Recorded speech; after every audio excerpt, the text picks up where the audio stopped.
C'est l'instant passion. C'est l'heure de mater des animés.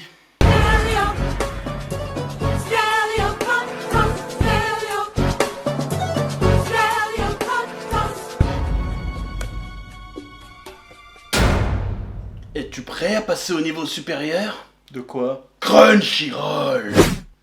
Et oui, les animés passent au next level sur Crunchyroll, et c'est tous les fans d'animés qui vont être contents parce que le contenu de Wakanim est dès à présent disponible sur Crunchyroll. Sérieux? Mais c'est trop cool! Le prix de l'abonnement reste inchangé, un abonnement unique pour accéder au plus grand catalogue d'animés et aux derniers épisodes en simulcast. À ce jour, plus de 40 000 épisodes sous-titrés et doublés sont globalement disponibles sur Crunchyroll, environ 12 000 en France, et d'autres seront rajoutés quotidiennement sur le service au cours des prochaines semaines. Mais c'est trop bien autant d'animés à déguster! Plus de 1000 heures, plus de 50 titres ajoutés en France disponibles dès maintenant sur Crunchyroll. Chaque nouvelle série à venir sera en exclusivité sur Crunchyroll à partir du 1er avril. Alors crée dès maintenant un compte gratuitement et profite d'épisodes sans pub en 1080p pendant 14 jours, accessible depuis tous les appareils Xbox, PlayStation, Nintendo Switch, Roku, Android, iOS, Apple TV, etc. Pour en savoir plus, clique sur le lien dans la description. Je ressens la puissance!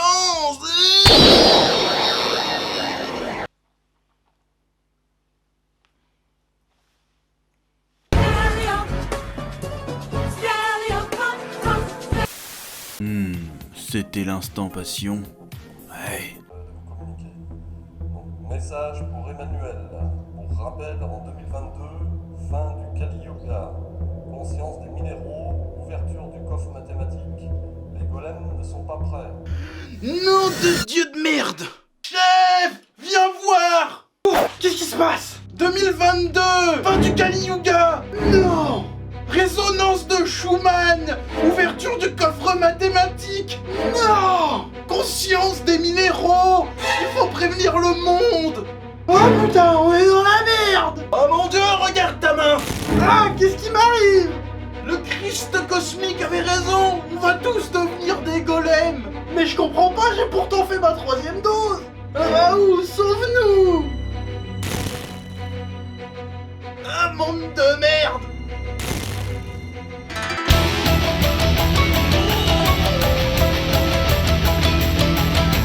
Salutations tête de l'âge, je suis le chef et bienvenue dans Menu Manga, l'émission qui parle de manga, d'animation et d'autres trucs. Et au menu aujourd'hui, on va parler d'un manga qui ne m'a pas laissé de marbre. Dr Stone.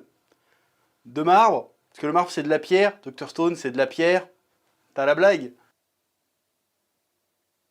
Dr Stone est un manga écrit par Riichiro Inagaki qui est notamment connu pour avoir collaboré avec Yusuke Murata sur l'excellent Aishin 21, dont il faudra qu'on parle un jour. Ah ouais, c'est pas le manga qu'un abonné il t'avait offert à Japan Expo, là, il t'était ramené avec toute la collection, il t'avait promis que t'en parlerais il y a quelques années, là, mais tu l'as toujours pas fait en fait. Et oui, c'est vrai, mais tu remarqueras que je n'ai pas donné de date. Du coup on peut dire que c'est pas gravé dans le marbre. Tu l'as? Tu l'as? Je vois que mon humour te laisse de marbre. T'arrêtes? Bref, je disais donc que Dr Stone est un manga scénarisé par Riichiro Inagaki et dessiné par le plus coréen des mangaka japonais, Boichi. Murata, Boichi, le Inagaki, ils bossent qu'avec du gros level, hein, attention. Le manga est prépublié depuis mars 2017 dans le Weekly Shonen Jump de la Shueisha. En France, le manga est publié depuis 2018 aux éditions Glénat. Il existe aussi une adaptation animée dont la première saison a été diffusée en 2019, produite par TMS Entertainment. En France, la série est disponible sur Crunchyroll. Mais là, tu te demandes très certainement de quoi qu'est-ce que ça parle? Eh ben, je vais te le dire. Ouais. Tout commence de nos jours à Tokyo. Taiju, lycéen complètement teubé, va annoncer à son pote le méga giga intello Senku qu'il s'est enfin décidé à déclarer sa flamme à leur ami Yuzuhira. Quand soudain le monde entier est frappé par une vague d'énergie inconnue qui change tous les êtres humains en pierre. Taiju parvient à sortir inexplicablement de la pierre 3700 ans plus tard et découvre que son ami Senku est sorti 6 mois avant lui. Quasiment toute trace de civilisation humaine a disparu. Les deux amis se retrouvent seuls à l'âge de pierre. Mais Senku est un passionné de science et un méga giga intello de la mort qui tue. Il entreprend donc non seulement de trouver un moyen de dépétrifier les gens, mais aussi de rebâtir la civilisation de zéro en voulant bâtir le royaume de la science. Et devine quoi, ils finissent après de longs mois à concevoir un antidote à la pétrification, et suite à une série d'événements, la première personne qu'ils dépétrifient, c'est Tsukasa, un lycéen hyper balèze champion de MMA, qui au début leur vient en aide, puis quand il se rend compte que Senku veut sauver tout le monde et remettre le monde comme il était avant, bah il est pas trop d'accord, et du coup ils vont devoir l'affronter. En gros, le début de l'histoire, c'est ça. Et là, tu te demandes très certainement pourquoi je te parle de ce manga aujourd'hui. Eh bien, tout simplement parce que Dr Stone, c'est un manga qui m'a fait planer. Et ben voilà, des jeux de mots sur la drogue, là on est bon. Première chose que je trouve intéressante dans Dr Stone, c'est l'univers, le délire de base que j'aime beaucoup. Alors oui, par bien des aspects, on peut dire que Dr Stone est un manga plus ou moins éducatif. Surtout dans le début du manga où la plupart des péripéties reposent sur le fait que Senku et Taiju doivent se démerder pour fabriquer un truc, que ce soit un outil ou un produit chimique de base quelconque, et c'est très bien expliqué, très descriptif.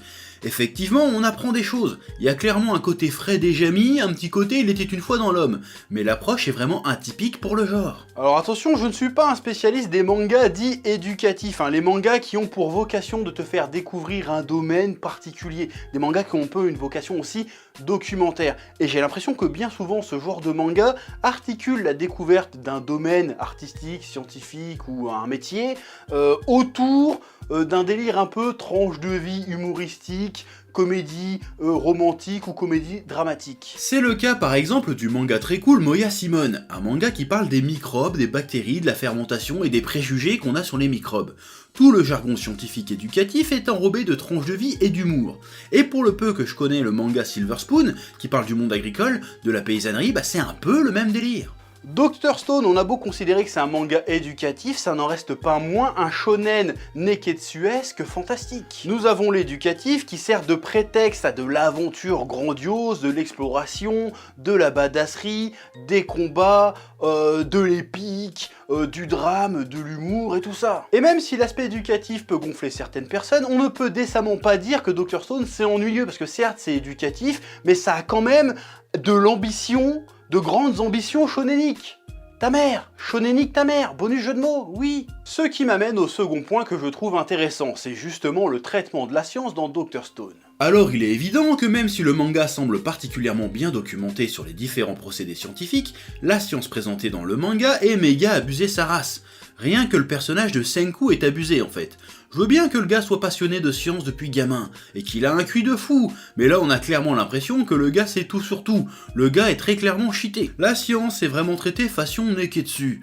C'est-à-dire que la science dans Dr Stone est plus ou moins traitée comme le chakra dans Naruto, le nen dans Hunter x Hunter, ou comme n'importe quelle autre énergie ésotérique de shonen du genre. Pour vaincre l'adversité, on ne va pas chercher à maîtriser une nouvelle technique de nen ou faire exploser sa cosmo-énergie. On va repousser nos connaissances scientifiques, ou plutôt notre savoir-faire scientifique. Vu que comme je l'ai dit, le perso de Senku semble déjà tout savoir. Le personnage de Senku se sert de cette énergie scientifique pour rebâtir la civilisation, et ce traitement neketsuesque de la science semble servir un certain propos, une certaine réflexion de l'œuvre. J'ai l'impression que le manga veut nous faire prendre conscience que l'histoire, l'évolution, je dirais même l'épopée de la civilisation humaine, notamment au travers des progrès scientifiques, est aussi excitante si ce n'est plus que n'importe quel shonen du genre. Que l'esprit neketsuesque, toujours repousser ses limites pour accomplir son rêve, c'est le propre de l'humanité en fait. Alors attention, ça veut absolument pas dire que le manga met notre civilisation actuelle sur un piédestal et la glorifie. Non, le manga prend aussi le temps de mettre en avant ses travers. Mais avec ce manga, on se rend un peu plus compte de l'épopée qu'a dû traverser l'humanité, des efforts incroyables et des sacrifices inimaginables que l'humanité a dû faire pour que la civilisation parvienne jusqu'à nous. Et en lisant ce manga, ça m'a vraiment foutu le vertige de voir toutes les choses que l'humanité a dû maîtriser pour que vous soyez là, chez vous, à regarder cette vidéo et à mettre un commentaire, et à s'abonner, et à mettre un pouce bleu, et peut-être à commenter, je sais pas, le mot caillou par exemple. Oui, waouh, Psartek, le forçage en scred comme ça. Technique. Comme je le disais, le manga ne se contente pas de mettre la civilisation humaine et le progrès humain au pinacle, il en profite aussi pour dénoncer ses travers. On le voit notamment avec ce que l'on peut appeler la première partie du manga, la Stone War, entre le proto-royaume de la science de Senku et l'empire de Tsukasa. En effet, il y a entre les deux personnages un schisme idéologique conséquent. Senku veut utiliser la science pour amener l'humanité à son niveau de civilisation d'avant la grande pétrification, Tsukasa veut profiter de cette pétrification pour purger le monde des hommes de toutes ses impuretés. À savoir, les adultes, les nantis, les politiciens corrompus, bref, tout le monde sauf les jeunes qui pourront rebâtir une société saine, dénuée de classe sociale, d'argent et de matérialisme. Pour ce faire, il n'hésite pas un instant à détruire les statuts des gens qu'il considère néfastes à l'établissement de son utopie. Tsukasa vient d'un milieu très pauvre qui ne lui a pas fait de cadeau. Il est orphelin et sa petite sœur est gravement malade et dans le coma depuis des années. Il est donc devenu un champion de MMA hyper brutal pour gagner de quoi la soigner. Pour Tsukasa, la société, la civilisation, le progrès n'a fait que renforcer les inégalités. Pour lui, le progrès n'est qu'un prétexte pour ériger des barrières au bonheur et à l'épanouissement de l'humanité entière, pour ne faire profiter qu'une infime caste privilégiée. Pour Senku, le progrès c'est justement le meilleur moyen de faire tomber ces barrières. Alors je te laisse découvrir les tenants et aboutissants de cet affrontement en lisant le manga, ou en matant l'anime, mais je trouve ça personnellement vachement intéressant. Ce que je peux dire sans spoiler, c'est que la vision de Senku sera continuellement mise à l'épreuve dans le manga. J'aime aussi beaucoup la construction de l'histoire et les personnages. Comme je l'ai dit, le personnage de Senku paraît un peu overcheaté, il semble tout savoir surtout en termes de science, et le manga aurait pu se contenter de ça et devenir rapidement redondant. Mais le manga est suffisamment intelligent pour faire du savoir de Senku un savoir principalement théorique. Bien souvent, quand il faut mettre les choses en application, il est rapidement limité, et doit faire appel aux autres personnages qui ont chacun des compétences particulières très utiles à la réalisation des plans de Senku. Ça montre que la science, le progrès, est une affaire avant tout collective, et que le génie humain se manifeste de bien des manières différentes. Même si Senku reste évidemment le leader et le personnage principal de l'œuvre, le manga, comme on vient de le voir, ne le rend pas tout puissant. Mais en plus, le manga se permet de lui mettre en opposition des égaux, des personnages qui sont des virtuoses, des génies dans leur propre domaine. Et va les faire travailler de concert comme pour montrer que peu importe le domaine, la science n'est jamais vraiment bien loin. Bon après j'avoue quand même qu'au bout d'un moment il y a quand même énormément de personnages, et même s'ils ont tous plus ou moins une utilité sur le long terme, il faut avouer que c'est un peu gênant de voir des personnages qui étaient au début des personnages de premier rang être relégués au 3e voire 4e rang. C'est un peu relou, oui. Il y a aussi une notion très souvent évoquée par Senku qui pour moi imprègne vraiment l'esprit et une partie du propos du manga, c'est la notion de trial and error, c'est-à-dire essai-erreur en français. Cette notion qui est une des bases, un des fondements du progrès scientifique. Cette notion d'essai-erreur dans le manga dépasse de loin le domaine scientifique, mais s'applique aussi par exemple au cheminement personnel des personnages. Les personnages ont leurs doutes, leurs peurs qui les empêchent parfois d'avancer, et ils finissent par surmonter leurs problèmes en essayant, en se trompant, et à force d'essayer et de se tromper, ils trouvent la solution. On peut même appliquer l'essai-erreur à l'échelle de l'humanité. La société humaine n'est pas parfaite, donc on doit essayer de nouveau, se tromper encore, pour finir par trouver la société parfaite. Le trial and error, si on réfléchit bien, c'est juste une autre façon d'appeler l'esprit shonen en fait. Oui. Et va falloir qu'on parle du dessin. Bon, normalement, si tu connais le taf de Boichi, dont d'ailleurs on a déjà parlé avec le menu manga Sunken Rock, que je vous invite à aller voir parce qu'il est très bien, quand tu connais bien le taf de Boichi et que tu vois son nom associé au Weekly Shonen Jump et à manga éducatif, tu flippes un peu. Tu te dis que le gars va nous pondre un manga d'éducation sexuelle bien sale, mais forcément, c'est obligé en fait. Si t'es pas au courant, je t'explique. Comme tous les grands artistes, Boichi a des obsessions, des katas, des techniques spéciales, des trucs qu'il adore dessiner. Par exemple, chez Toriyama, c'est les machines et les robots. Et ben chez Boichi, c'est les fions. Il adore dessiner les culs des gonzesses, c'est son truc, il en met partout, dans toutes les positions, dans tous les angles. À un moment donné, il y en a trop, ça devient presque gênant. T'as envie de lui dire, frérot, pose ton crayon, va te branler un coup et reviens après, ça te fera du bien. Mais force est de constater que Boichi nous a sorti une nouvelle fois une masterclass en shonenisant son style. On a un Boichi Asagi, un peu plus en rondeur, avec des visages un peu moins réalistes. On agrandit les yeux, on exagère plus les expressions. Bon, il nous glisse toujours des fions, mais c'est des fions plutôt ad-friendly. D'ailleurs, j'ai remarqué que pour le coup, il est moins focalisé sur les fions, mais plus sur les gros nichons. Ouais, le gros nichon est encore très bien toléré par la ligne éditoriale shonen. Il y a pas mal de fans de Boichi qui ne sont pas trop fans de son taf sur Dr Stone, et j'avoue que je ne pige pas trop. Parce que mis à part les visages et la non-abondance de fions, on retrouve quand même les fondamentaux du maître, c'est-à-dire un découpage aérien qui parvient à livrer des actions nerveuses, comme des moments de pure contemplation. Quand il faut mettre en avant des corps, le gars sort des putains de statues grecques bourrées de testo, et surtout, le truc qui m'impressionnera toujours chez Boichi, c'est le réalisme de ses textures, bordel. Le gars parvient à nous faire sentir la matière sous nos doigts, que ce soit du tissu, de la roche, du verre, du liquide, on touche tout avec les yeux. Ce dessin fait vivant, palpable, réel, c'est dingue. Et c'est d'autant plus pertinent dans un manga comme Dr. Stone, où les personnages doivent se réapproprier la matière.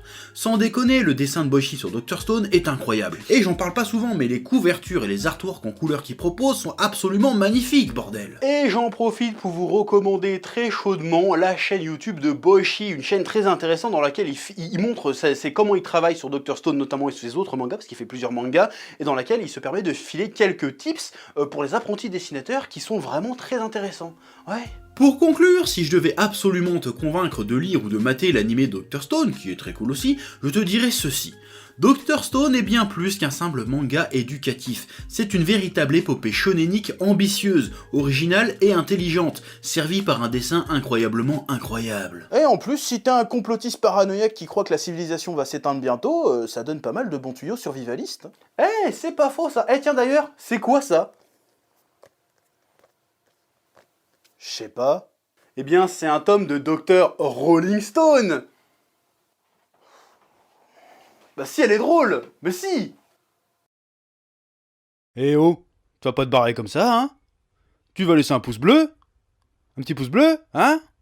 Puis tu regardes aussi les autres vidéos? Parce que voilà, tu t'abonnes? Ouais?